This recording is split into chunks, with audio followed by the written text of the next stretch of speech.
estos ruiditos así. Sí, maquínicos.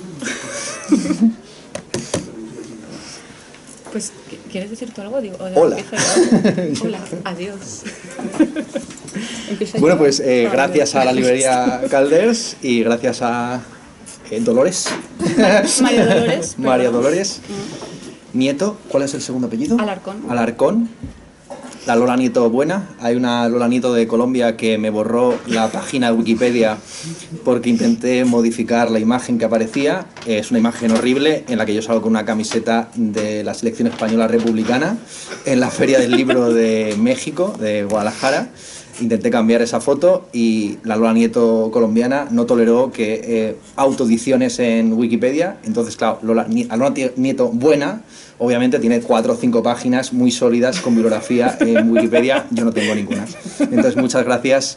Pero lo mejor es que tú pensabas que yo era la mala. Yo pensaba que tú eras la mala, sí. Durante mucho tiempo pensé que tú eras la Lola Nieto. Yo me he quedado con un personaje como que me causa una fascinación enorme, como pensar si en realidad soy la mala. Tu página en Wikipedia apunta en que hay preferencias hacia mujeres que se llaman Lola Nieto en Wikipedia en español. Entonces no sé qué... Bueno, todo puede ser en este mundo. Bueno, hay un micrófono, ojo. Ah, ¿nos Hola. hace falta? ¿Nos hace falta? A ver. Hola. Sí, sí. ¿Sí? Ah, vale. No, pero tú el tuyo y yo el mío. Yo te puedo entrevistar como si fuera un periodista. Vale, y yo a ti. Así, micrófonos cruzados. Espera un momento que no sé encenderlo. Hay que subir nada más. Es que no sube, tío, esto. Toma este. Pero ya verás, no sube. ¿O sí? Ah, que soy tonta. Vale. Sí. Bueno, bien. Sí subió. Vale, pues vamos a empezar. ¿No? Bueno, muchísimas gracias, como comentaba Ernesto, gracias también, por supuesto, a la librería, a todos los que estáis aquí, y muchísimas gracias por proponerme esta aventura. La verdad que cuando leí el libro por primera vez, fue algo que yo creo que no te comenté, porque sí que te dije que había recibido el libro, pero luego ya como la cosa quedó ahí. Pero no tenía ni idea de qué me iba a encontrar, porque no... O sea, me dijiste que... De hecho, me avisaste que ibas a publicar este libro como cuando ya lo tenías, o sea, o ya estabas cerrándolo prácticamente. De modo que yo no llegué nunca tampoco a leer una versión anterior, sino simplemente me llegó este libro a casa. Y debo decirte que para mí fue una... Bueno, celebré mucho este libro por un motivo que para mí es importante en la escritura y que tiene que ver con cómo no es un libro que ponga las cosas fáciles al lector. Creo que es un libro exigente, en el buen sentido, en el mejor sentido de la palabra, y en un sentido también, por una parte, creo que hay una necesidad de volcarse intelectualmente sobre el libro, por muchas cosas que propone y de las que hablaremos, pero también por otra vertiente que... en la que yo también como que enlazo mucho por mis intereses propios y es un poco también lo que suelo buscar en poesía, que tiene que ver con la... Si pensamos en el poema como algo material, y entendiendo el poema como algo material, al final es algo sonoro, porque la materia del poema son las palabras, que cuando están escritas pues están ahí como en negro sobre blanco, pero cuando las pronunciamos, y además la poesía, incluso yo pienso que cuando se hace una lectura en voz baja, o sea, en silencio, en casa, hay algo que está resonando siempre, de modo que para mí también era muy importante como esa tensión, por una parte lo que te decía, ¿no? Como la entrega que yo tuve que hacer en un sentido intelectual, pero también corporal, sonoro y matérico durante la lectura. Y eso lo celebré porque no siempre sucede. Yo entiendo que la poesía tiene que ser de muchas maneras y está así bien, pero para mí que un libro sea también un reto como lectora es algo que me gusta y que me pone mucho, ¿no? O sea, como que de pronto digo, bueno, aquí me voy a tener que entregar. Entonces eso me sucedió. También me pareció muy interesante, así digo como algunas cosas y luego ya te voy a lanzar preguntas. Me pareció interesante, no sé si acierto con esta manera de crear clasificaciones, ¿no? Que siempre son peligrosas, pero también un movimiento quizá que hay entre una manera muy expansiva de trabajar el lenguaje, que podría ser incluso, yo qué sé, pues un cierto, o un acercamiento a tu manera, a un cierto barroco incluso latinoamericano, ¿no? Como, en todo caso hay como un lenguaje que está todo el tiempo saltando, recreándose sobre sí mismo, ofreciendo, y luego ya también entraremos, ¿no? Con todos los recursos que hay ahí, que son muchísimos. Pero también con algo como muy concreto, casi como un poco conceptista, ¿sabes? Como algo que está buscando dar también en qué sé yo, como meter el dedo en la llaga, ¿no? O sea, como esa expansión, esa sonoridad, ese juego también, algo muy lúdico, pero al mismo tiempo algo muy exacto, una escritura que es lúdica, pero al mismo tiempo busca la exactitud. Bueno, todos esos elementos a mí me parecieron, bueno, ya te digo, que me hicieron trabajar, me lo pasé muy bien y me hicieron también investigar. Y bueno, un poco fruto también de esa investigación, yo creo que va a ser, bueno, esta conversación yo me la planteo como un poco desde ahí, ¿no? O sea, como vale. qué cosas yo un poco como que percibí, intuí y también cómo para ti ha sido esa escritura.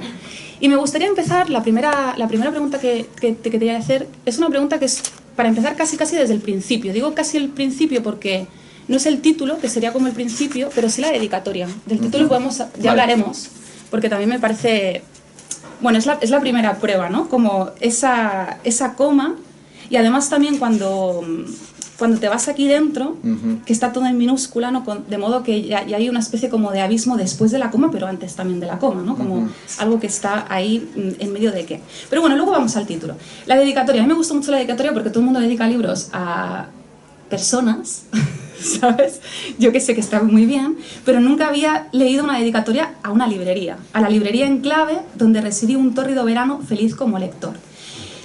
Y creo que, claro, para mí también fue como una cierta sacudida, porque pensé, cuando escribes a veces estás pensando en las personas que quizá te ayudan a esa escritura, pero no estás pensando en todos los libreros y las librerías que te llevan a escribir, y cómo quizá también esta dedicatoria, y era por donde quería empezar, cómo esta dedicatoria también demuestra que quizá toda persona que escribe no es más que alguien que al escribir lo que hace es quizá pues leer o volcar en escritura esa lectura, ¿no? Entonces, también como una cierta declaración, no sé si de intenciones, pero yo también lo vi así, como esa dedicatoria, casi como alguien que está diciendo, bueno, yo lo que soy es lector. No sé, ¿no? En parte me parecía también como que había eso. Yo soy lector y esto tiene que ver también con cómo un lector lee, Sí. aunque sea escritura. Sí, sí. Sí, efectivamente, este libro se compuso en un tórrido verano, donde yo residí como feliz lector en la librería Enclave. Allí acuñaron el concepto de poeta residente para justificar el hecho de que yo me pasara todas las mañanas de agosto achupando aire acondicionado y leyéndome todos los poemarios que podía pillar de la sección de poesía. Y allí fue donde leí y posteriormente compré Bozánica, Tuscumbia y mucho de tu trabajo editorial, no sé si se oye bien, en Kriller 71. Tomamos este. Y efectivamente, para mí es muy importante y para mí es un gran honor que seas tú la presentadora de este libro, porque una de las grandes influencias como lector fue tu trabajo tanto académico como poético creativo. Es interesante cómo a mí los textos ensayísticos que más me han influido en el proceso de escritura han sido 2 tesis doctorales. La tuya, que trata aparentemente sobre Santa Almayar, pero que desde la primera página empieza poniendo fotos de hígados, constelaciones interestelares esto me da mucha vergüenza, y neuronas, y la tesis doctoral de María Salgado, donde ella enfatiza esto que tú has dicho, de que la poesía aparentemente es algo sonoro, y hay algunos que hablan de la muerte de la poesía, con la desaparición de los aedos, o la distinción entre música y poesía, pero la poesía también tiene esa dimensión visual, que está muy presente en tu libro y que yo también he querido reflejar como un homenaje a todas esas poetas que estuve leyendo en ese tórrido verano, que además, efectivamente, esa dedicatoria es el primer poema. No sé si lo conté cuando lo escribí, pero lo he contado cuando lo estabas leyendo y creo que hay 2 septasílabos seguidos. Creo que sí. A la librería Enclave no es un verso medido tal cual, pero donde residí, un tórrido, bueno, sería octosílabo y verano feliz como lector. No sale 8 y 10, pero da igual. Pero casi. Casi, por 2 sílabas. No. Pero bueno, que me gustaba ya el juego de, efectivamente, en la dedicatoria siempre se deja un espacio en blanco a la izquierda. La definición de verso más simple y básica, o la más intuitiva es la idea de una línea que no llega hasta el final. Sí. Y en las dedicatorias se establece un corte arbitrario, haciendo siempre que sean breves, que tengan como un componente así de bloque, y me gustaba sobre todo el juego de tórrido. Si tórrido se refería a una calentura ambiental o emocional. Y si la felicidad es la felicidad del verano o la felicidad del lector. Pero bueno, vaya poema de mierda, ¿no? O sea, menudo haiku, es el haiku peor escrito de todos los tiempos. Mira que es un género muy maltratado. Pero sí, bueno, como experta también en Japón, ¿lo considerarías haiku? No, ni siquiera más haiku. Bueno, venga, sigue preguntando. No, había pregunta sobre el conceptismo y el barroco. Ah, bueno, era comentario. Pero comentario-pregunta. Y me parece fundamental, efectivamente, para mí el barroco que más me interesa es el barroco sintético, el barroco que es oscuro por breve, el barroco conceptista de autores como Gracián, que van a la frase breve y que precisamente en esa síntesis pueden volverse pues más oscuros o más impenetrables que otros autores. Entonces la búsqueda de la palabra justa, no por un estilo analítico o claro o totalmente pulcro, sino enrevesado con la materialidad del lenguaje. Pues, y como le gusta de ese lenguaje un poco a veces de calle o más culterano, o sea, como para mí la contraposición entre lo culto, culterano y lo conceptista no está. Es como se buscan los conceptos a través de las palabras, y ahí puede haber lenguaje culto y lenguaje cultivado y lenguaje del cultivo y de la cultura. Cuando ahora estabas hablando y sobre la idea del concepto también tenía otra pregunta, pero antes quiero colar otra diferente, porque me parecía interesante cuando tú ahora estabas hablando sobre esa voluntad de llegar a la expresión justa. Y hay algo también que, pensando en esto, y que es algo que se aprecia muchísimo en el libro, pero claro, te vas justo al final, o sea, he empezado como por el principio y ahora me voy al final, y entonces al final pone Vegas de Matute 2007-2023. Y esto me pareció una estupenda anomalía, porque claro, se supone que has estado escribiendo este libro 16 años, ¿no? Bueno, no sé, o sea, yo soy fatal con esto, pero creo que lo hice con la calculadora, ¿sabes? Y me salían 16 años.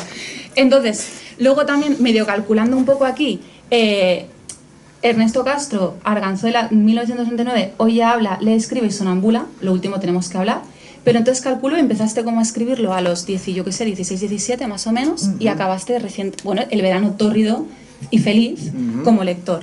Entonces, algo que también me parecía notorio era como una escritura aparentemente por estas fechas dispersa en el tiempo, o que se prolonga en un periodo de tiempo muy amplio, y que es algo, como te decía, una anomalía, algo muy atípico, porque creo que la escritura, precisamente además también, ¿no?, la sensación que tengo, la gente que escribe a mi alrededor, escribe muy rápido.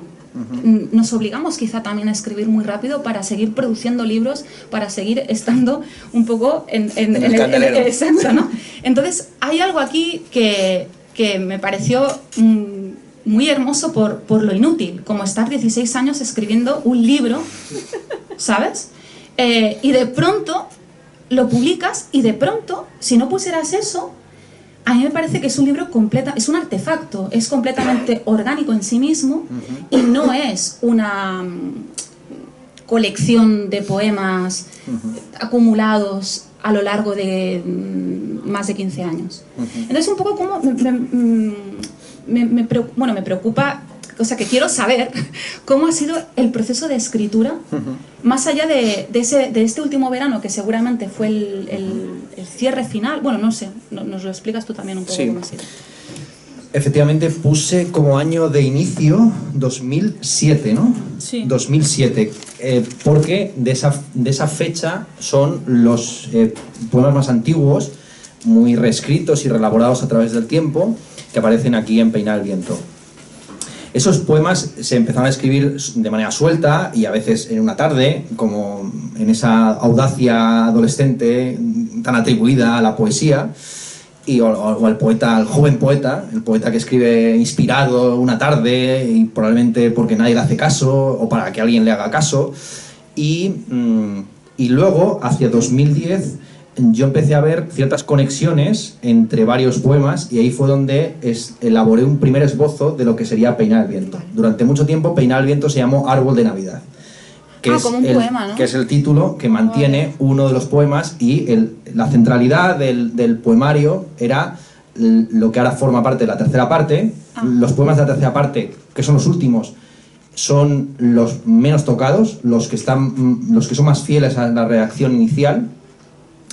Y Árbol de Navidad y el famoso poema, pues famoso para mí, claro, porque llevo leyéndolo en voz alta 16 años y he ido hasta Rumanía a que me lo traduzcan al inglés y luego al rumano. Entonces, claro, es un poema súper famoso para mí. Yo siempre, a donde voy, siempre está alguien recitándolo, y casualmente yo. ¿No? Ser fiel es fingir que el tiempo no existe. Este poema, al que me he mantenido fiel, ignorando el tiempo y el espacio, pues esa es mi greatest hits. Realmente el top 1 de mi poesía es ser fiel, es fingir que el tiempo no existe.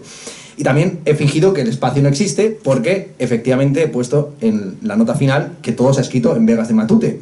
Begas de Matute es un pueblo de Segovia con no más de 100 habitantes, donde mis padres tienen una casa, y donde yo he escrito mucho, donde yo he escrito buena parte de mi tesis doctoral, donde yo he terminado bastantes libros, he avanzado mucho en otros, y todo libro mío hay alguna parte que se ha escrito en Begas de Matute. Pero para mí Begas de Matute no solamente es un espacio, sino un estado mental, y algo de lo que me di cuenta al componer el libro es que era un libro muy agrario. Era un libro de no sé si de la España vaciada, o de la España vacía, o de la España vaciante, pero desde luego era un libro en el que no aparecía apenas la ciudad, donde hay mucho mar, hay mucho campo, y bueno, quería homenajear, digamos, y hay muchos poemas inspirados por paisajes reconocibles y lugares por los que yo he paseado desde los 16 años hasta los 33, de los alrededores de Segovia. Entonces, esa es la razón por la que está emplazado allí la redacción o escritura del libro. Como digo, hubo 3 años donde se escribió la mayor parte de los poemas originales, entre el 2007 y el 2010. En 2010 yo doy por cerrado Árbol de Navidad. No lo envío a ningún sitio, se queda ahí aparcado.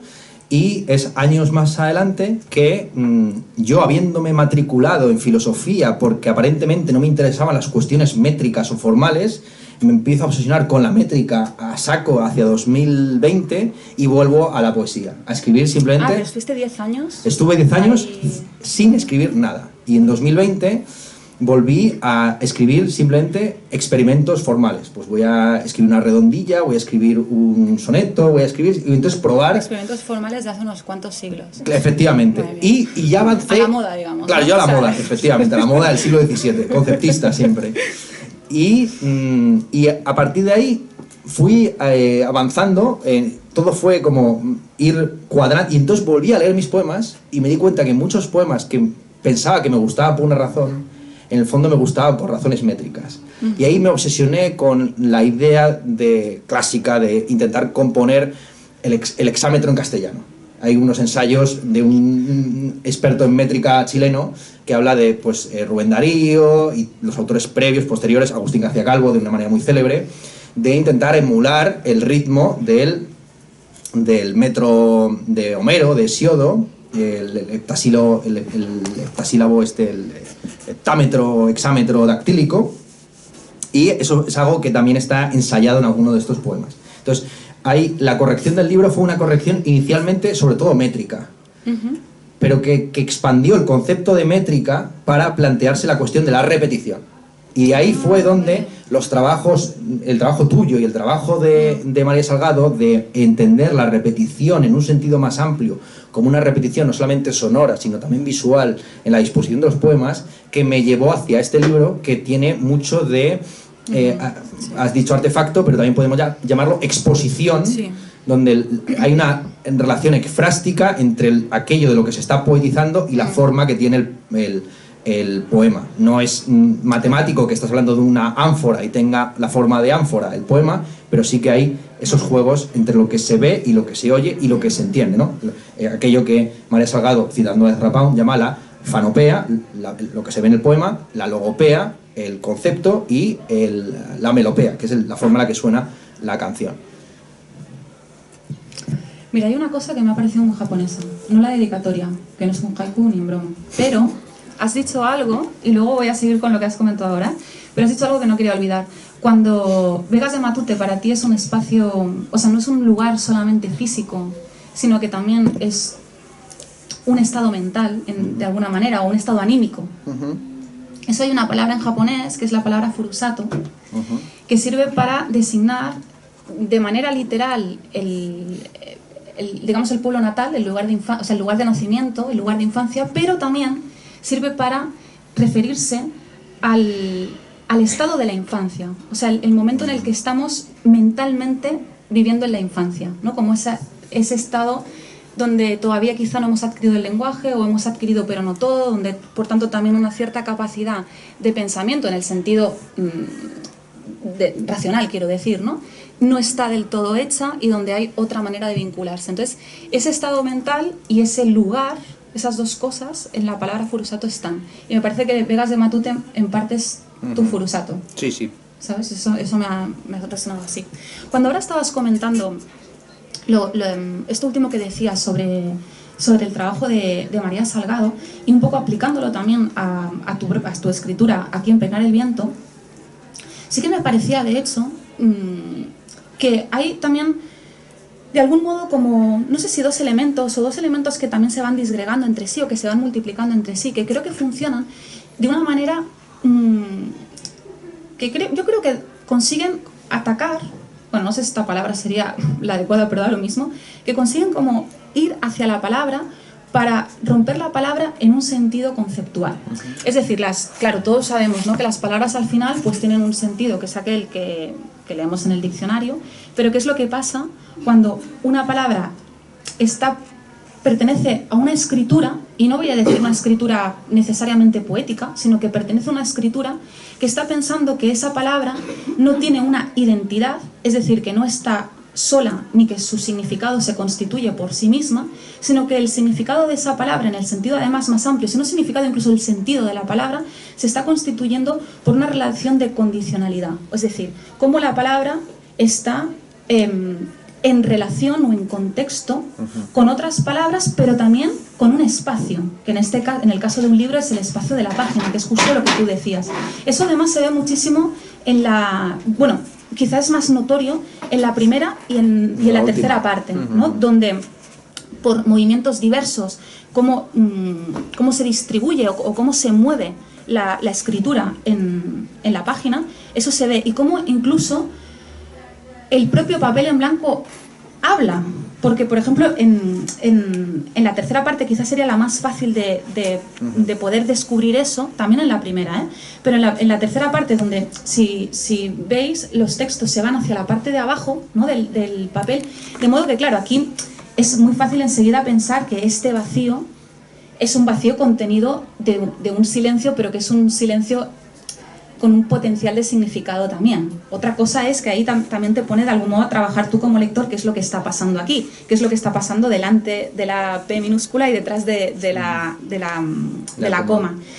Bueno, por una parte, a mí me parece que tener en cuenta la página como lienzo, tener en cuenta que el poema es visual siempre, aunque no queramos, porque en el momento en el que empiezas a partir por versos estás creando una visión del texto diferente a la que es, ¿no?, todo seguido. Entonces, esa parte visual también, y que para mí tiene que ver con cuestionar o preguntarse por el sentido que tienen las palabras, por cuanto las palabras empiezan a interaccionar con otras cosas que no son solo ellas mismas. Creo que eso también está pasando con otros recursos que usas y que tienen que ver con lo que te decía antes de la sonoridad. Por ejemplo, a mí me ha gustado mucho bueno, yo no sé si puedes llamarse paronomasia o no, pero ¿sabes cuando hay momentos en los que en lugar de usar la palabra esperada, usas otra que se parece mucho en la sonoridad, pero no es la esperada? Hay un momento que dices algo así como no sé si los pájaros o las aves se prosan, en lugar de se posan.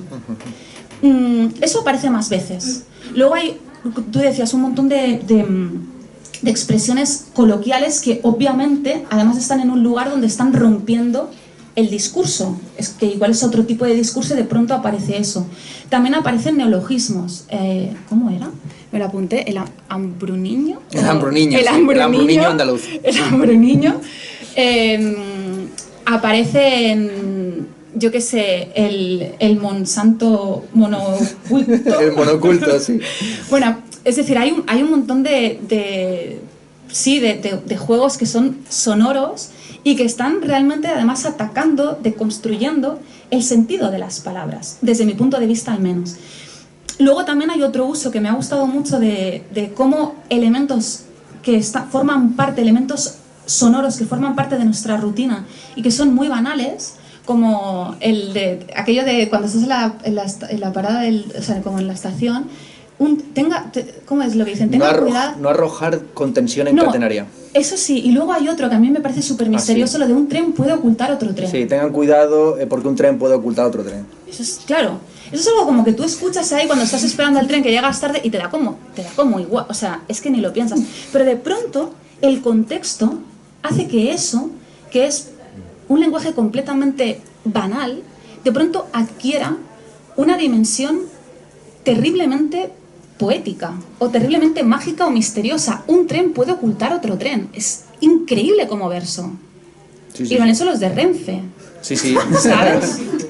Entonces, pero claro, en realidad, ahí el mecanismo es ponerlo en un contexto, ¿no? O sea, coger algo que no significa, bueno, o no significa nada, significa otra cosa, que no destaca, que no es sugerente, que no es misterioso, que no nos lleva a abrir el significado y a cuestionarnos nada, y colocarlo ahí para conseguir eso. Y estás diciendo lo mismo, estás repitiendo. De hecho es muy interesante, tú hablabas de la repetición, cómo la repetición, cómo repetir una misma palabra en un contexto distinto hace que digas algo diferente. ¿Por qué? Pues por la condicionalidad, porque hay una serie de elementos alrededor que están modificando eso. Nunca puedes decir, aunque digas la misma palabra, nunca estás diciendo lo mismo, ¿no? En ese sentido. Bueno, un poco que nos pudieras también hablar de,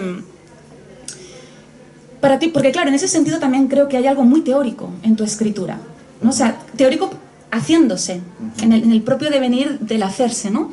Pero para mí, cómo está escrito me permite no solamente entender o defender una manera de escribir poesía, sino de entender la escritura, de entender el lenguaje como sistema.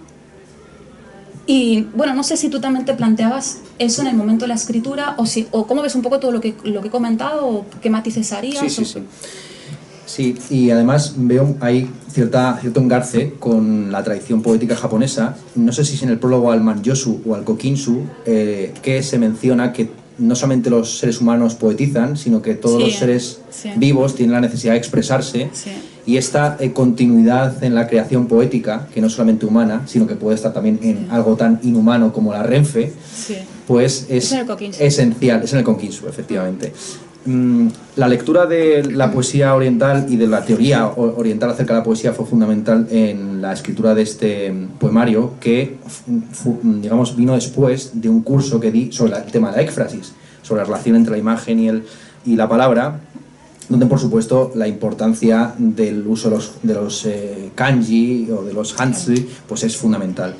Entonces, esta cuestión de los neologismos por medio de malentendidos con poso o proso, hambruniño, está por todas partes, y además puebla mucho el poema precisamente sobre mi abuelo analfabeto, porque me parece que es una forma de creación también muy infantil. Hablabas del furusato, ¿era, no? Sí. El lugar, el espacio mental de la infancia.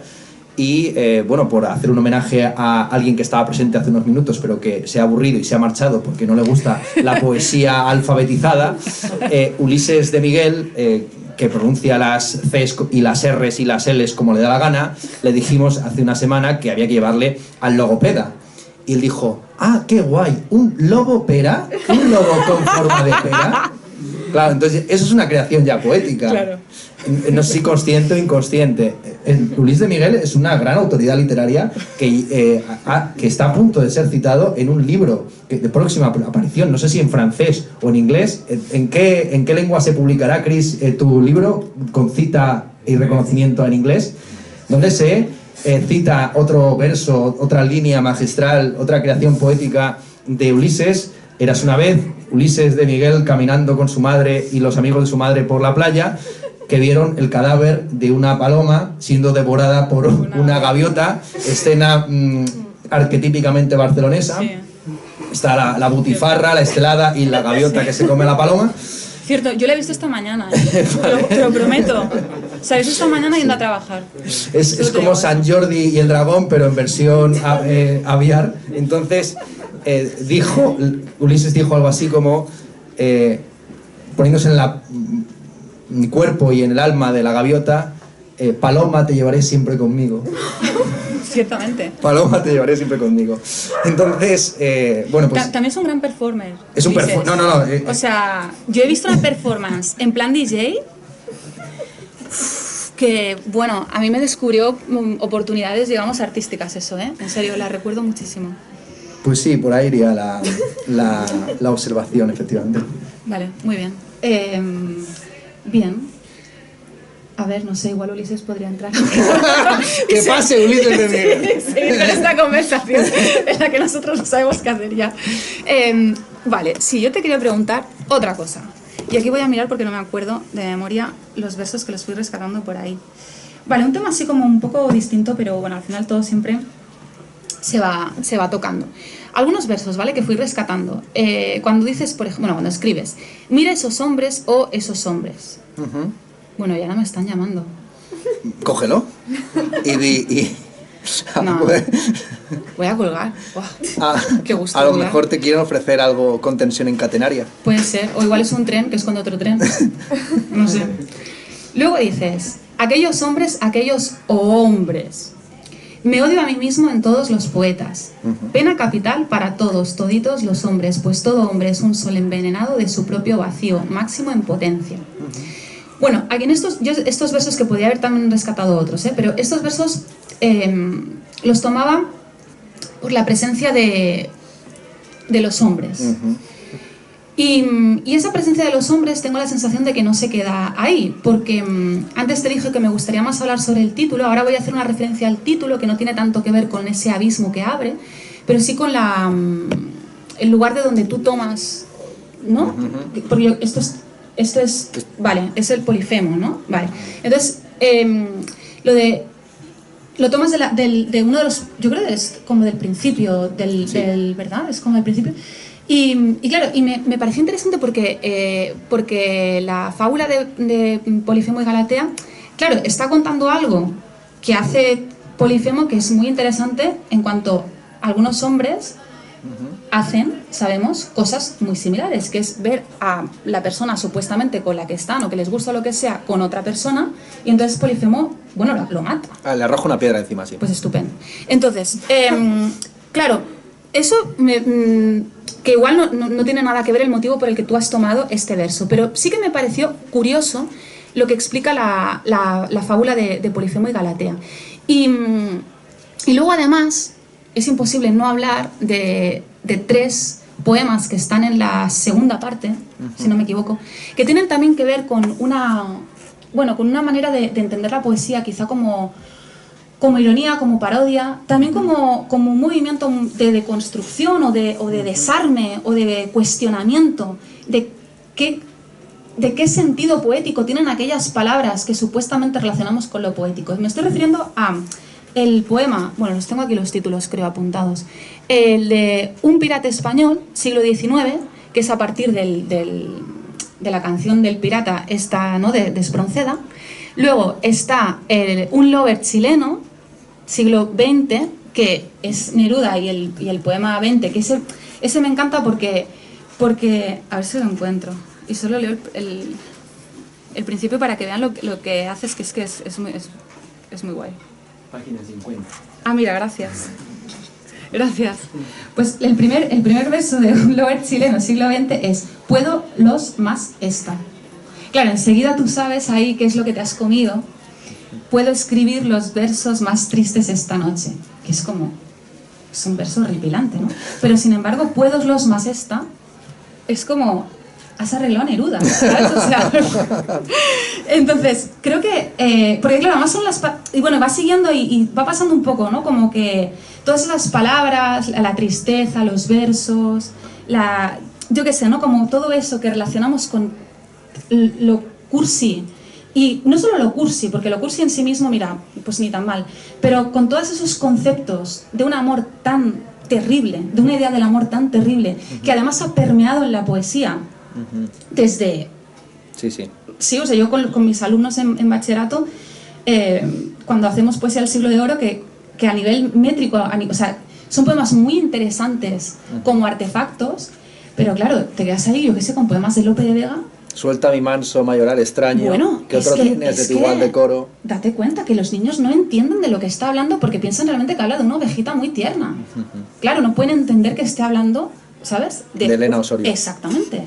Entonces, hay algo muy interesante, cómo se sigue incluso enseñando la poesía que está en el canon, como, bueno, pues grandes escritores que yo no pongo en cuestión la maestría en cuanto a la escritura, pero ¿qué es lo que se dice en esos poemas? ¿Cómo se está diciendo? ¿Qué conceptos y qué ideas, especialmente del amor, del desamor, de la función que cumple porque siempre todo es heterosexual, claro, el hombre, la mujer, o sea, es decir, ¿qué imaginario también nos está proyectando eso? Que es un imaginario terrible, porque básicamente lees poemas de maltratadores, diciendo, el tema de este poema es el amor pasional, incondicional, que siente el yo lírico. Hombre, mira, no, perdona, es un maltrato. Entonces, bueno, que me parecía todo esto para decirte que me parece como muy interesante también esos tres, y bueno, nos queda el último, que es el de, sí. Este me encanta, es el de Un player andaluz, siglo XXI, bueno, ya pues ya lo leeréis, ¿no? Y entonces está muy bien que ese poema exista, yo la verdad que te lo agradezco, que ese poema exista. Y bueno, un poco tenía que ver esta pregunta con todo lo que te he estado comentando, sobre la presencia de los hombres que yo he detectado en todos estos elementos que te he comentado, pero quizá para ti no son así o son de otro modo, y un poco cuál es también tu voluntad, quizá aquí más entre comillas temática, aunque sí, está muy vinculada a cómo estás escribiendo. Sí. Se vuelve cada vez más presente.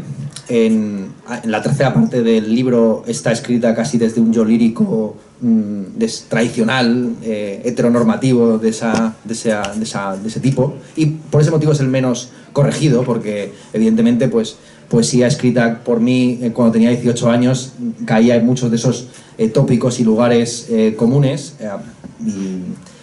y abusos incluso líricos y sociológicos. Y efectivamente esos tres poemas y el título, incluso algunas de los versos de la primera parte, apuntan, empezando por ser fieles, fingir que el tiempo no existe, apuntan en esa dirección, no de esa deconstrucción de la masculinidad o simplemente exposición de la masculinidad tradicional. Y en el caso de los poemas que tratan sobre esos poetas en concreto, el poema dedicado a Neruda y el Desproceda son experimentos deliberados, obviamente. Yo no escribí Puedo los más esta y dije, oh, vaya, se parece a Neruda y continué, sino que claro, me tomé el propósito de agarrar los versos de Neruda, ir quitando las palabras más enfáticas, las que se consideran líricas, y dejar aquellas presuntamente más neutras, pero con una sonoridad especial. Pero en el caso del último poema, el poema dedicado al player andaluz del siglo XXI, es un poema que yo tenía escrito parcialmente y que fue al releerlo que me di cuenta que trataba de ese poeta del siglo XXI. ¿En serio? Es de verdad. Fue al corregirlo y al revisarlo que me di cuenta que yo estaba hablando de una persona muy parecida a esa. Yo he escrito el poema, sobre todo los versos de dime qué, dime quién, sí, dime sí, qué, quién, qué. Sí. Me gustaba, cuando lo compuse y quiero pensar que lo que me gustaba es la repetición del qué, quién, qué. ¿Quién? Sí, mira, ¿Quién, dime quién? ¿Quién, dime quién? Ese era el juego continuamente. ¿Quién, dime quién? Esa era la... Pero eso también remite a... No, pero fue antes de que se publicara dicho libro. ¿En serio? De verdad, evidentemente hay juegos de palabras que nos gustan. Vale. Dime quién, pues no sé, dime qué, dime cuándo, dime cómo. No sé, las 4, las 7 claro, no estudié filología, pero tampoco periodismo, y a lo mejor debería haberlo hecho. quién, cuándo, cómo, dónde. Y claro, estas que son las categorías de Aristóteles, que además categorein significa acusar.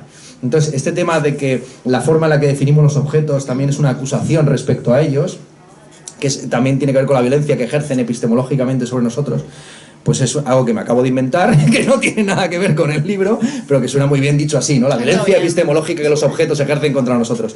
Pero básicamente, mis poemas, como los escribí hace tanto tiempo, al revisarlos, eran poemas de otros que podía corregir y los que podía añadir mucho contenido y que se ajustaban bastante. Este poema, de hecho, está medido métricamente para que se parezca a la forma en la que escribe, con esa silba libre, este tipo de poetas, este tipo de players andaluces, más conocidos por su aparición televisiva o judicial que por los pocos, pero muy selectos, poemas que han escrito y publicado. Entonces sí, la presencia de la masculinidad es importantísima, y en la tercera parte está escrita directamente. Esas violetas al adyacente pues tienen mucho que ver con ese yo lírico maltratador. Vayamos también un poquito más al título, si te parece. Y bueno, hay algo que, mira, voy a como engarzar algo para no olvidarme, porque cuando tú hablaste de que para escribir este libro había sido importante también la estética, ¿no? Comentaste que estabas dando unas clases, pero que también para tus clases fueron importantes como la estética oriental, no sé si en concreto dijiste la japonesa, me parece. Y hay algo que a mí, te lo comento porque no había pensado decírtelo, pero al decir tú esto, en la tercera parte, que antes comentábamos, ¿no? Que están todos estos espacios, bueno, el texto se va a la parte de abajo, por tanto toda la página casi queda en blanco, prácticamente. Y a mí esto también por las propias obsesiones, ¿no? Cuando estás leyendo siempre todo te acaba remitiendo a tu propio mundo, o en el mundo lector en el que estás. Y como ahora para mí el mundo lector que tiene que ver con Japón es importante, recordé iba a decir concepto, pero claro, estaría mal aplicado en el pensamiento japonés decir esa palabra. Pero bueno, al menos una manera de entender no solamente el arte, sino de entender, y no solamente el arte en todas sus manifestaciones, que no solamente puede ser la música o la escritura o la arquitectura o la pintura, ¿no? Sino que es una manera casi yo creo que para los japoneses de estar o de vincularse con las cosas. Y es una palabra que además se escribe con un kanji, uno de los kanjis que tú utilizas, que claro, es chino, ¿no? Porque claro, hay kanjis aquí que se usan también en japonés. Lo que pasa es que, claro, yo no sé cómo se pronunciarán en chino. Pero la idea esta que yo te decía se pronuncia ma. Ma se escribe con el kanji que tú usas aquí de puerta, y dentro se pone el kanji de día. Y lo que quiere dar a entender es cómo, o sea, la imagen de ese kanji lo que sugiere es la luz que se filtra por una puerta cuando el sol se está elevando, ¿no? Como ese momento, pero que al mismo tiempo es un lugar, o sea, es un espacio. Es algo que tiene que ver con el tiempo y que tiene que ver con el espacio. Y también tiene que ver con dos elementos, con dos cosas que, aparte de que no se van a repetir nunca de la misma manera, se están relacionando y están de alguna manera no funcionando por separado, ¿no? La puerta y la luz, sino que esas, al estar en contacto, al condicionarse lo uno con lo otro, expresan un sentido. Y eso, que te he explicado ahora un poco como el sentido etimológico, pero eso como se aplica en Japón tiene que ver con cómo el silencio está también, o la palabra está condicionada por el silencio, y el silencio condicionado por la palabra. Y cómo, por ejemplo, en concreto en la música, es muy bonito cómo se aplica esta idea del ma, porque tiene que ver literalmente con los silencios. Pero como los silencios, que para Occidente son un vacío, algo donde no hay nada, allí tiene que ver con justo la potencia y el espacio, o sea, la potencia de lo que va a poder suceder y el espacio donde se une lo que ha sido y lo que va a ser. Y esa especie como de espacio y momento, de superposición, de algo ocurrido y de algo por ocurrir, que tampoco sabes bien lo que va a ser, pero que claro, lo que está por ocurrir también de algún modo va a estar condicionado por lo que ha sucedido, ¿no? No es que sean elementos independientes. Una nota, si lo llevamos a la música, una nota no surge, bueno, lo entenderían los japoneses, no surge de una manera individual, independiente, sino que está condicionada por la anterior y la otra y a su vez por la anterior, etcétera, etcétera, ¿no? Como una especie también de concatenación o quizá de urdimbre, mejor dicho, de trama. Bueno, no sé, eso, nada, que me recordaba la... no para, este vacío, que para mí no tiene nada de vacío, porque creo que tiene que ver también con cómo lo que está pasando en un poema y lo que pasa en el otro, en este espacio, hay como la unión que yo hago entre esos dos poemas. No sé si... Sí. ¿Sabes? Y entonces eso también me parecía como...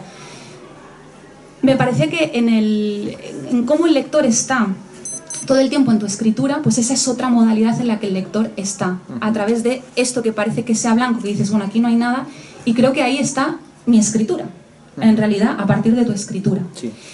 Eso también, si nos vamos otra vez al título, pero esta vez para hablar, si te parece, de la voluntad que tú has tenido, que nos puedas explicar, de usar solamente bueno, como este sintagma del verso de Góngora, pero no la continuación y además la voluntad de dejarlo con la coma.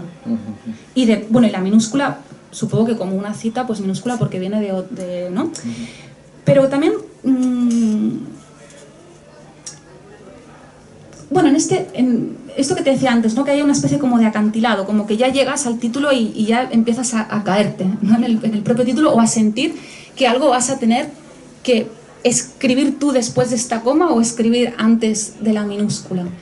Y no sé un poco cómo fue para ti también el planteamiento del título, porque además antes has dicho que los poemas se titulaban de otro modo, al menos hasta 2010, creo, o algo así. Sí, bueno, han cambiado bastante de título, han ido cambiando de título según ha evolucionado el libro. Vale, pero, sí, para mí la unidad mínima o máxima, no sé si mínima o máxima de significado, es el propio libro y la sección, y desde luego en el libro la primera y la tercera sección tienen sentido como un poema unitario, o sea, en realidad no están compuestos de 20 o 15 poemas, sino que son un único poema extendido a lo largo de esas páginas, y efectivamente ese espacio en blanco, ese silencio, es la condición de posibilidad de que haya sentido. De hecho, hay un traductor del japonés, se llama Rubio, el mítico traductor Carlos Rubio, es el hombre que mejor calla del mundo. Tiene unos silencios ese señor. Yo he escuchado una conferencia de él, siempre muy preparado, muy serio, muy riguroso. Le vi incluso cómo le dieron el título honorífico de caballero del Sol Poniente o algo así, sí. un título un poco rocambolesco, ¿no? Sí. Y lo recibía ahí con una majestuosidad. Ese señor calla que da gusto como calla. Y efectivamente a mí me priva mucho este horror vacui occidental. Yo cuando empecé a dar clase, mi objetivo era que no hubiera ni una milésima de segundo sin alguna palabra, sin algún sonido, sin algún fonema. Y poco a poco he ido descubriendo los placeres del silencio y callar a tiempo, el valor que tiene efectivamente no rellenar el espacio y el tiempo de palabras inocuas o vacías.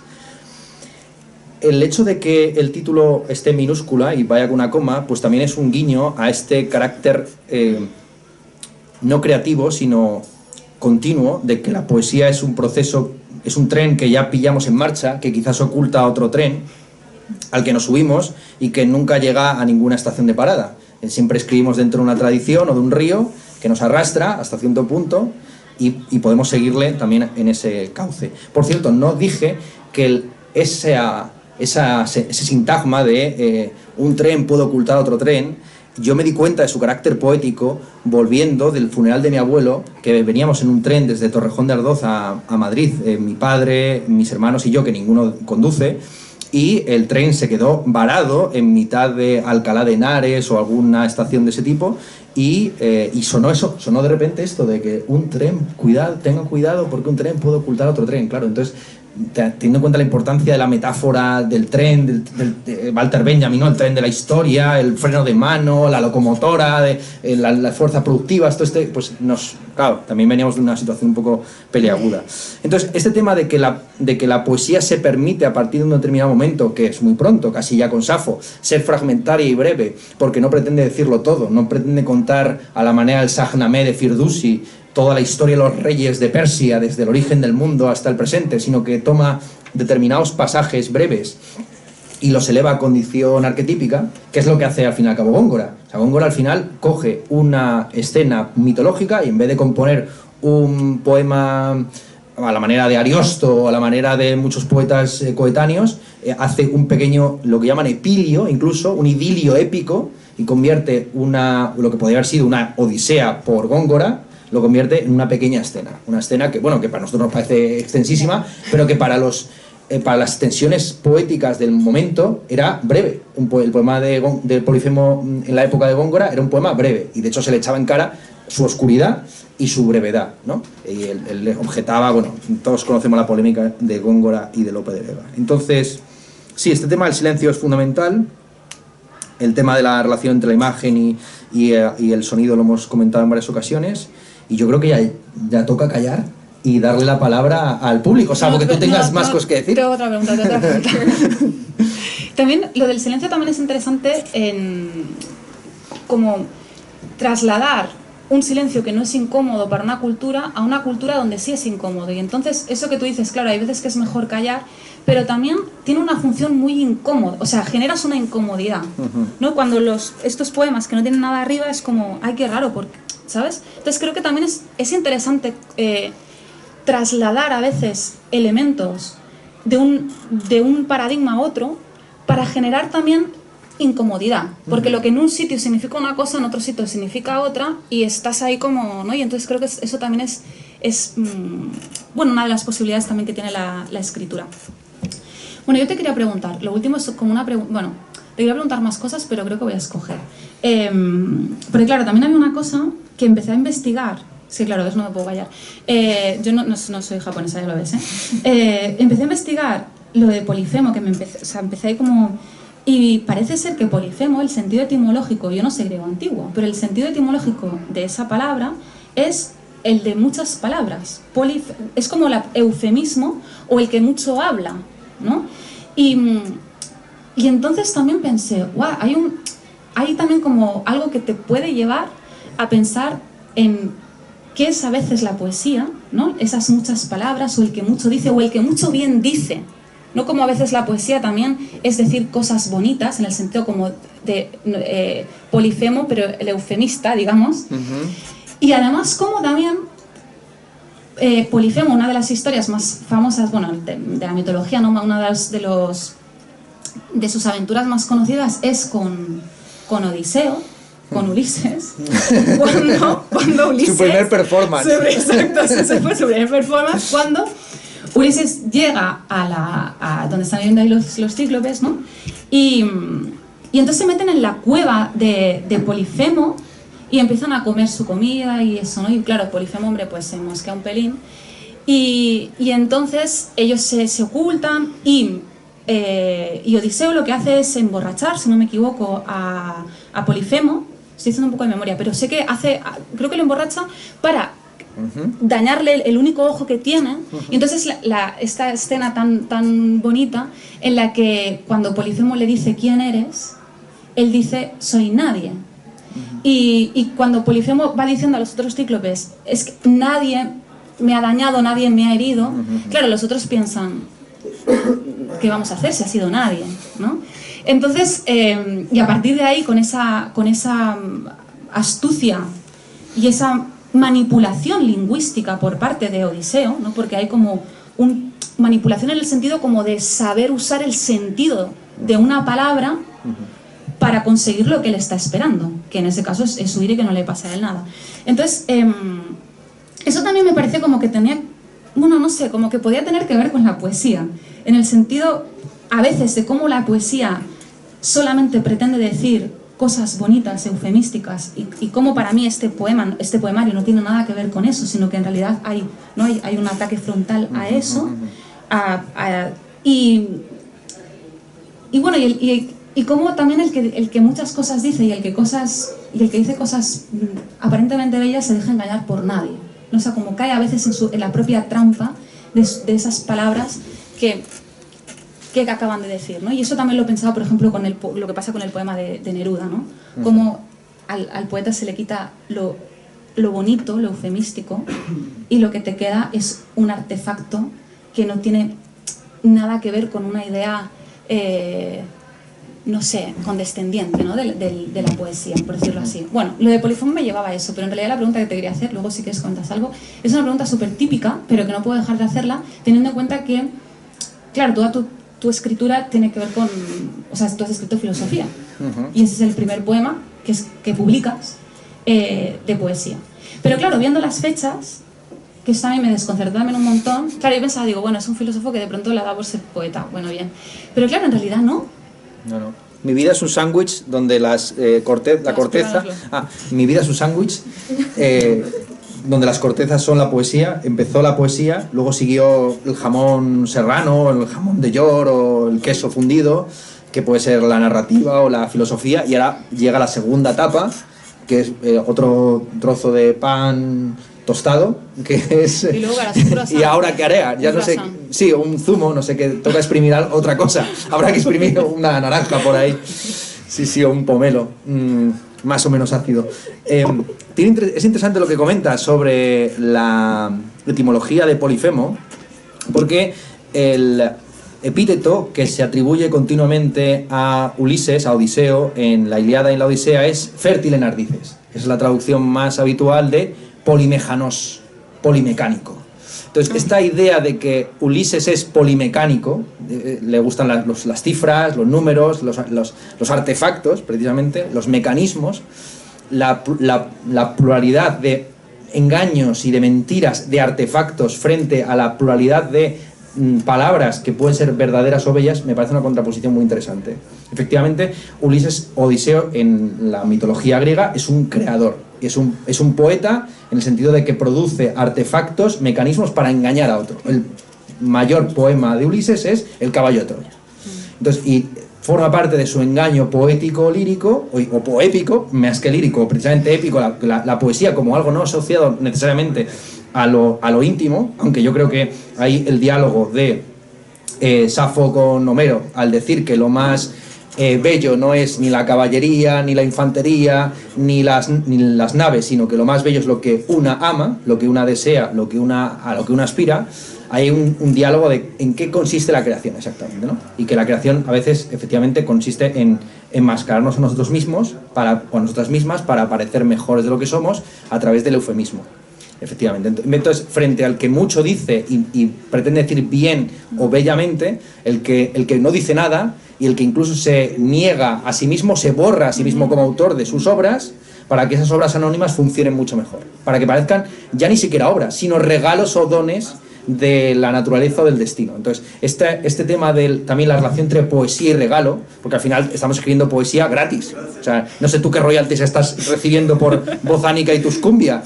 Se te contará.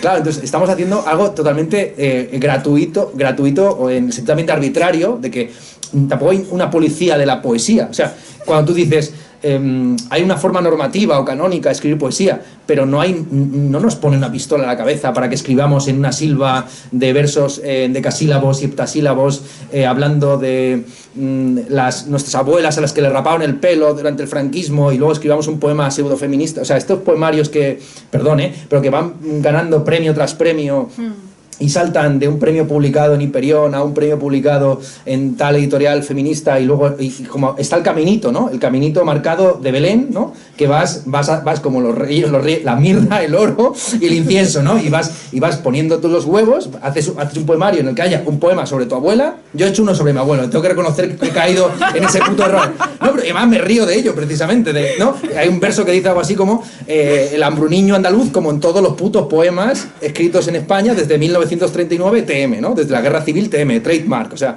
tiene que haber un poema que más o menos recuerde a que este costumbrismo español. Entonces, efectivamente, frente al pseudo-surrealismo emanado de ciertos también premios de poesía y de este realismo limpio del endecasílabo y el heptasílabo enmascarados para que se note que es una lengua de la calle, porque tú eres un poeta urbano. Y, o sea, este tema... Bueno, hoy me he vestido bastante poeta urbano, tengo que reconocerlo. Incluso me he puesto un pendiente, con lo cual voy camino de Granada. Voy camino efectivamente de ese realismo limpio. Hasta me he duchado para esta presentación, imagínate cómo será la cosa. Yo, que era un poeta sudoroso y vigoroso del campo, y que... Eso es ser un poeta agrícola. A ser un poeta limpio. Claro, Mal. mal. Bueno, ¿queréis decir algo? ¿O quieres leer? No, dice no. yo preferiría escuchar la voz del público y callar a... Vale, pues venga. ¿Alguna pregunta, alguna duda? Sí. Sí, bueno, yo te quería, encantado de conocerte por fin, es una experiencia casi psicodélica conocerte fuera de la pantalla, o sea, verte aquí encarnado, en carnes, básicamente. Y me ha robado la última pregunta que te ha hecho, más o menos me ha venido a robar la que yo te quería hacer, que es cuánto de filosofía tiene tu poesía y cuánta poesía tiene tu filosofía, porque entiendo que te escapaste de la poesía en busca de la creatividad, ¿no? Porque de la filología, perdona. Tú querías estudiar filología, ¿no? Para en cierto momento te lo planteaste, ¿no? Y no sé, un poco tus consideraciones sobre la relación entre la creatividad y el academicismo, cómo el academicismo puede matar la creatividad. ¿Te ha funcionado la estrategia? Por otro lado, dibujas fronteras entre la filosofía, entre la poesía. ¿Qué te has llevado de la poesía al terreno más analítico, ¿no? Que tú eres especialista en filosofía analítica. ¿Eso de qué manera te ha contaminado? Y la segunda pregunta es un poco más banal. Y te quería preguntar sobre la portada del libro, si nos la puedes explicar un poquito. ¿Tiene algún sentido o alguna explicación o carece de ella? Claro, es una gran pregunta porque me permite hablar de mi relación con la poesía catalana. En el sentido de que yo estuve viviendo aquí un año en el que no leí ni hablé ni una palabra en catalán porque estuve metido en un máster en filosofía analítica y descubrí que Barcelona es la capital mundial veraniega de la filosofía analítica. Y todos esos filósofos que se dedican a analizar si P entonces Q y la relación de los índices con la realidad y de los pronombres y los adjetivos con los objetos a los que refieren, cuando llega el veranito, más o menos coincidiendo con el Primavera Sound, se vienen todos a hacer congresos aquí sobre deícticos, designadores rígidos, cosas de ese tipo. Y total, de verdad que es la capital mundial de la filosofía analítica en verano, veraniega. O primavera-verano. Estuve en un máster de filosofía analítica que se daba en inglés y en catalán, y que yo recibí principalmente clase en inglés y a veces un inglés mezclado con catalán de Girona. Así se me habló de los designadores rígidos y yo quedé bastante rígido allí en clase escuchando aquello. Y efectivamente, pues yo pasé un año viviendo en Barcelona como en una especie de nave espacial rodeado de lógicos polacos, serbios especializados en el problema del realismo, en la epistemología de Quine y Sellars, y hablando todo el rato en inglés. Y no fue hasta más adelante, y en concreto con la escritura del libro, que me di cuenta de la importancia que tiene en la poesía contemporánea esa subversión del castellano normativo en la mezcla con otras lenguas que pueden ser de la península o no necesariamente. Ahí estuve jugando, fantaseando durante mucho tiempo con lo que he llamado la poslatinidad. Es decir, el hecho de que para alguien que no sepa y que no hable catalán o gallego, sin embargo, la lectura de poemas en catalán o gallego, aunque no se entiendan ciertas palabras, resulta poético. Entonces me gustó ver los límites de esa poslatinidad, de esa koiné, de esa comprensibilidad, pero también de los false friends, de los falsos amigos que se van formando entre el catalán, el gallego, el castellano, el italiano, el francés, y vi el límite, obviamente, con el rumano. O sea, tuve que ir a Rumanía a leer mi poema más conocido, que tendré que leer otra vez aquí, de nuevo, para darme cuenta de que efectivamente hay un límite, hay un tope a esa especie como de we are the world, we are the children, ¿no? Como que podríamos estar todos unidos dados la mano y todo, cada uno leyendo un poema en una lengua y todos entendiendo perfectamente. Obviamente esto llega a un tope. No se ha dicho, pero es obvio. Este tema de proso, poso, ¿no? Es Vallejo. Y siempre se ha hablado de con la influencia que hay en Vallejo de sonidos o de expresiones pues muy indígenas. Y no hemos hablado apenas nada de la poesía latinoamericana, pero la presencia de ella en los poetas que a mí más me interesan de la lengua es obvio y es clarísimo, ¿no? Aunque también se ha exagerado mucho, porque hay un discurso que a mí no me gusta nada, que es el discurso de la excepcionalidad hispánica, según la cual pues España, o da igual, es un discurso que está en España y que está también en Alemania. Para bien o para mal, somos rarísimos, ¿no? Que en el resto de países se hacían muchos experimentos y aquí no se hacía nada, o al revés, que aquí están los mejores poetas y en el resto de países hay 4 o 5 figuritas nada más. Esto, por supuesto, tenemos en la sala varios chilenos, con lo cual ellos han vivido este tema de la excepcionalidad hispánica en la poesía mucho más. Allí en Chile llegas y parece como que el trademark, que todo va con poesía, ¿no? Todo lleva un porcentaje de poesía, es como el kosher, ¿no? Pues todo va, halal, la carne va con poesía incorporada, con lírica incorporada. Entonces la tierra de los poetas. Allí la gente, desde que nace hasta que muere, pues van emanando versos y van emanando lírica. Y en parte sí, porque claro, se construye todo un mito nacional sobre este tema. Entonces, has preguntado sobre la relación entre el mundo académico y el mundo creatividad editorial, etc.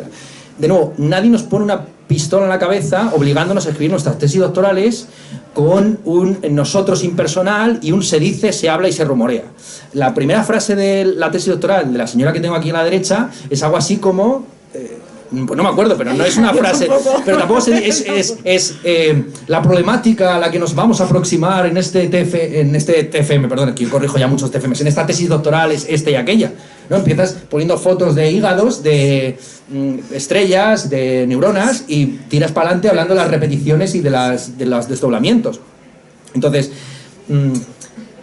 el tema de la servidumbre voluntaria, de cómo nos acomodamos a normas que no se imponen obligatoriamente, pero que sí que circulan y sí que establecen lo que es correcto o incorrecto en cada campo, pues es algo tan presente en el mundo editorial como en el mundo académico. Y hay las mismas constricciones y caminitos trazados en la poesía igual que en el mundo académico. Entonces, si quieres ser un buen académico, en el modo normativo del término, pues ya sabes por dónde van los papers indexados y los congresos donde te hacen papelitos para poder aplicar a la NECA, y eso es lo mismo a el sistema de las becas, los premios, las antologías, todo este tipo de asuntos.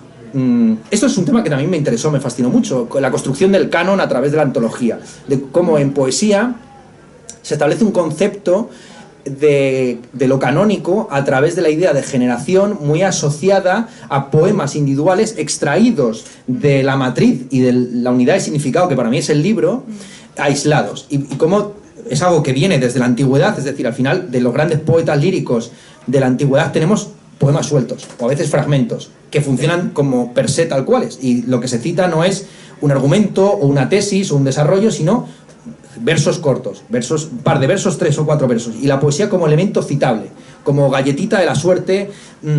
Eso me interesó mucho frente a la visión que hay en el mundo académico, sobre todo de la filosofía, donde la estructura o la institución por excelencia no es la generación, no es un corte temporal, sino es la escuela. Entonces, la idea de que varios autores pueden estar unidos porque todos son materialistas. Y da igual si es materialista en el siglo IV o en el siglo XXI, porque en el fondo hay una línea de continuidad que atraviesa la relación maestro-discípulo que no existe en la poesía. Como que en poesía, precisamente por este mito de la creación original y de la expresión del yo, se tiende más a pensar que autores nacidos en la misma época y en la misma región se van a expresar del mismo modo. Igual que todas las flores del mismo campo y de la misma especie van a fructificar o a decaer hacia los mismos días de la primavera. Entonces esta idea de que los poetas son como las flores del cerezo, que todas emergen en el mismo momento y decaen en el mismo momento, es un tópico, un cliché, y de ahí de nuevo que haya premios de poesía para jóvenes y para adultos. Y es más, que los premios de poesía reconozcan más la calidad en la juventud que en la vejez. María Salgado, en alguna reseña que ha publicado, dice: es increíble cómo se puede conceder el Premio Nacional de Poesía al Miguel Hernández a poemarios tan desafiantes y tan marginales o minoritarios como el de Berta García Fáez, como el de Una Velasco, como el de Jaime Martínez, y sin embargo los premios en la versión senior se entregan a verdaderos carcamales, gente que está poéticamente más allá del siglo XVII, ojalá estuviera en el siglo XVII, están más allá del siglo XVII, no se puede ir más allá en el fascismo, y están pues así. Bueno, es que en el siglo XVII, cuando te pones a buscar el referente de izquierda del siglo XVII, pues te tienes que ir a las monjitas, porque el resto de autores, Quevedo, Lope de Vega, incluso el propio Cervantes, pues son muy, pues, efectivamente lo que tú has dicho, es el yo lírico que expresa la melancolía. Entonces, ¿cuánto de filosofía hay en mi poesía y cuánto de mi poesía en filosofía? Hace mucho tiempo que repito a mis alumnos que yo en el fondo, si enseño algo, que no creo que pueda enseñar nada, es a leer, escribir, oír y hablar. Y que esos son los 3 fundamentos que no sé si se pueden enseñar, pero que desde luego se pueden aprender, a través de la mímesis, el ensayo y el error, y que es lo fundamental. ¿No? Esto, más o menos, el trivium y el quadrivium. Eso es. Entonces, que por mucho que sepas y no sabes expresarlo, o por muchas dudas que tengas y no eres capaz de manifestarlas, el balbuceo no vale. Y que también hay que ser ducho en el balbuceo para expresarlo. Hay que estar seguro en la inseguridad para poder expresarla. Eso es un poco un tema que yo también he ido cobrando conciencia de ello a través de la pedagogía. Tú das clases en institutos y eso es mucho más evidente, porque tú tratas con sujetos mucho más civilizados a los que hay que mostrar una presencia autoritaria, incluso para plantearles teorías críticas o cuestionarles sus prejuicios. Si tú vas de buen rollo y vas a hablarles de memes y de Skibidi Toilet en clase, se te echan encima, te devoran, ¿no? Te despedazan como unas ménades. Bueno, yo creo que, bueno, para mí dar clase en secundaria es hacer teatro. Eso es. Bueno, que obviamente podríamos decir, sí, todo es hacer teatro, pero es hacer teatro. Para conseguir lo que quieres, hay algo un poco como de Odiseo también, ¿eh? O sea, es como cumplir un papel para conseguir lo que tú quieres conseguir, claro. Y es que ahí pase algo, ¿no? Y suceda algo. Y hay algo también muy performativo, yo creo. Para mí la educación también es algo muy performativo en el sentido de que tiene que haber un acontecimiento en ese tiempo, tiene que pasar algo que nos cambie de una manera también conjunta. Pero claro, para que eso suceda hay que apelar también a una atención y a un acompasarse de un modo que a mí solo me llega a salir si hago de actriz, digamos. Eso es. Si no, no. Eso es. ¿Alguna otra pregunta? Sí. Vamos a hacer, si os parece, una ronda y ya respondo a todas. Sí, allí. Eran una o dos preguntas, una respecto a la reescritura de tus poemas antiguos y otra a la escritura. Era en el proceso de reescritura, ¿cuánto te ha influido conscientemente la lectura de Trilce y los conocidos tachaduras o reescrituras de sus poemas y la lectura de la tesis doctoral de María Salgado? Y luego, en el proceso de escritura, entendiendo la influencia que ha tenido en ti o el interés sobre la métrica, si aplicas esto de manera consciente, es decir, voy a escribir ahora un endecasílabo, un heptasílabo, etc., o mediante el estudio luego llegas a aplicarlo y te das cuenta después de escribirlo, como habías dicho con la cita al principio, un poco... Hacemos varias preguntas y las respondo conjuntamente, sí. Allí atrás, ¿había otra? Hola. ¿Qué tal? Me gustaría preguntarte qué has aprendido, porque has necesitado callar y qué has aprendido después de hacerlo. Vale. ¿Y había otra por aquí? Sí. Sí, a propósito de la poesía chilena, influencia de Vicente Huidobro, quizás, y dijiste que tenías como una época en que te peleaste con la forma, como directo al contenido, filosofía, y después volver a la forma. ¿Cómo ves hoy día la relación forma-contenido? Wow, madre mía, preguntas fáciles, ¿eh? Pues sí, la influencia sobre todo ha sido mucha poesía argentina, mucha poesía peruana y mucha poesía también chilena.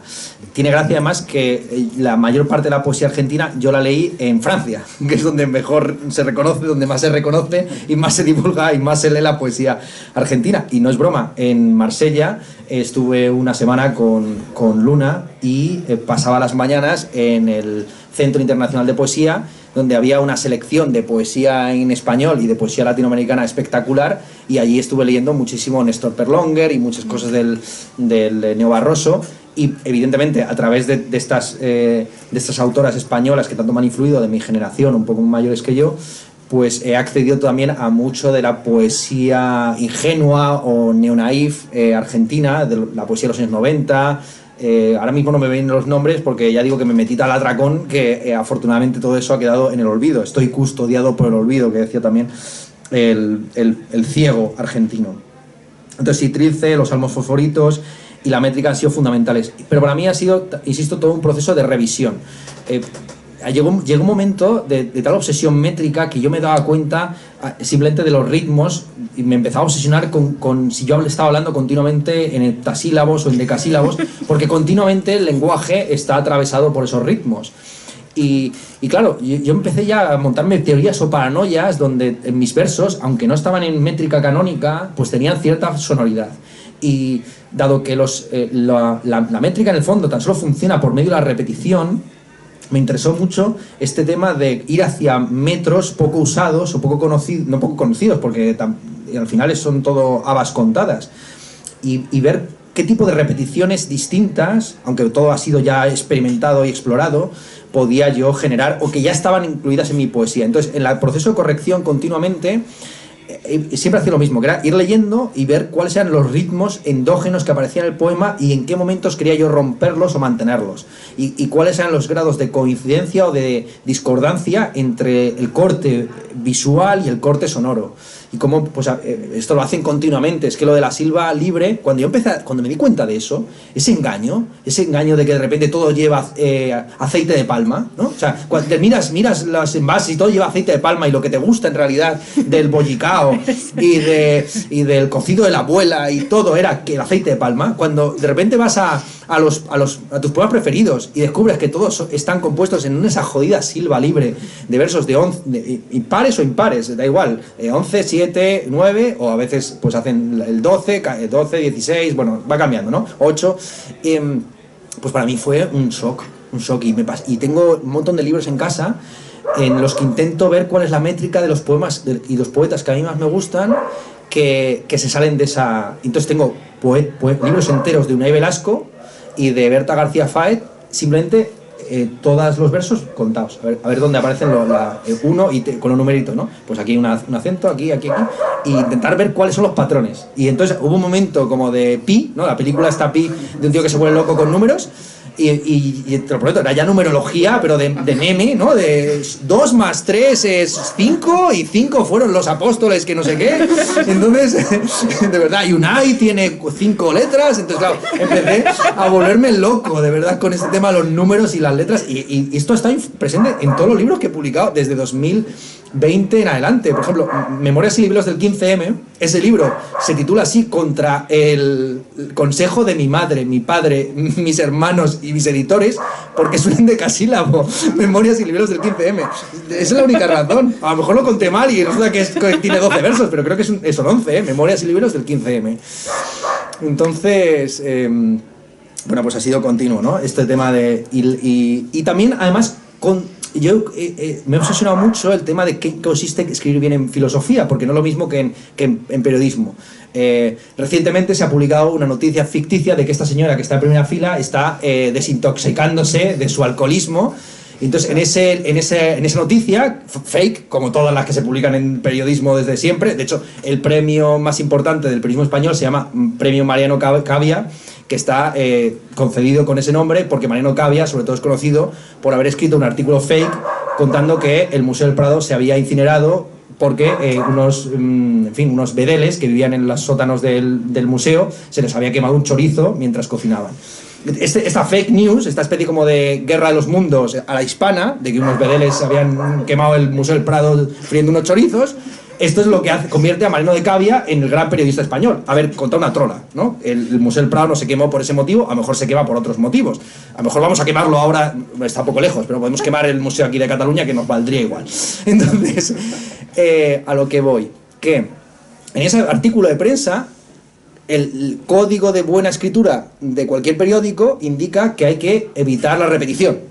Hay que evitar la poesía por todos los medios. En El País no se puede utilizar ni la primera persona, ni el género neutro, ni se puede hablar de boxeo, ni tampoco se puede ser lírico al escribir nada. Entonces, se habla a veces de su problema con el alcohol, su afición a la bebida, su gusto por el vino. Entonces, procuran que no se repita nunca. A veces dicen Luna Miguel, luego la actriz de Valeria, luego la poeta y claro, y dices, pero esto, cuando se habla de el manco de Lepanto, el autor inmortal, este es el mismo atrás, ¿no? Cuando se habla de la guerra de Ucrania, la contienda bélica, el gran cataclismo el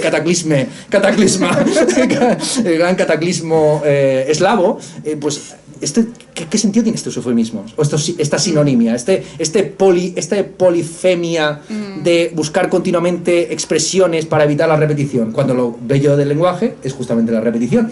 Y en la filosofía está totalmente fijado desde Sócrates en adelante ese combate a la retórica que consiste en constituir una nueva retórica del mal escribir y del mal decir, donde el filósofo, cuanto más se repite, cuanto más rima la prosa del filósofo y cuanto más insistente es en sus conceptos que no pueden, porque ontología no es lo mismo que metafísica, y no me confundas epistemología o nosología, hay gente que se mata por esto, porque no le confundan nosología con epistemología. ¿Qué coño será ambas cosas? No lo sabemos. Entonces, este tema me ha obsesionado mucho. Como yo he tenido yo he descubierto un montón de cosas. He descubierto el Mediterráneo, entre otras. No, he descubierto muchas cosas. Efectivamente, continuamente mediterráneos, porque yo he escrito a lo loco toda mi vida y luego he descubierto efectivamente que no hay que repetir palabras, que hay que evitar el uso del yo, que hay que purgar los pueses, que hay que hacer mucho, que es muy de buen gusto el asíndeton, es decir, que las frases no estén conectadas con porques o pueses o aunques, sino que vayan así flobertianamente, y llegué, vi y vencí. Y bueno, pues llegué, vi, vencí. Así podríamos resumir mi relación con el mundo académico y lírico. Entonces, callar...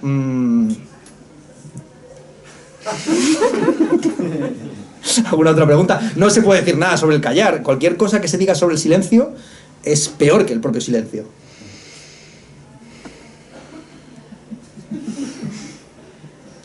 ¿Alguna? Bueno, no había más preguntas. Habíamos decidido que aquí terminaba esto. Lo has decidido tú. Bueno, también ahí veo las caras de los libreros. Igual están decidiendo los libreros. Lo están diciendo en silencio. Hay un grito silencioso y sordo que se lleva oyendo ya desde hace 20 minutos por parte de gente que quiere cerrar su librería. Pues venga. Así que nada, muchas gracias. Muchísimas gracias.